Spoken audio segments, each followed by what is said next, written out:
जय अर्बुदा मित्रों, आज नवो ब्लॉग अपना खेतर में पोकवा आई गया।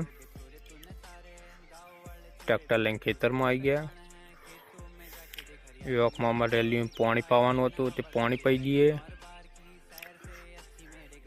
आ बे रेलियो पछी ढोर खातो नहीं एटला तो पोयला करे छे। पछी खोण पलाळ दीए। खोण पलाळता तो एक में ढोर नहीं एटलो तो कूतरो हेतर में भेगो थयो छे। पछी खोण पलाळ दीए। आ डोर बनी पानी हेड्या। पछी अमार सूसू जोयुं। पछी खोण बधुं पलाळ दीए। पछी अमार बुन्नी आया तो पालनपुर थी खेतर जोवा। ते खेतर बधुं बतायुं। पछी खेतर में हेड्या मगफळीओ जोवा।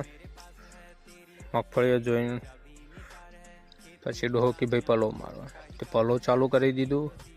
पलो मारता मारता मारता हाँ नेकळी गयो भाई। पलो मारी रह्या। एना पाछे अमार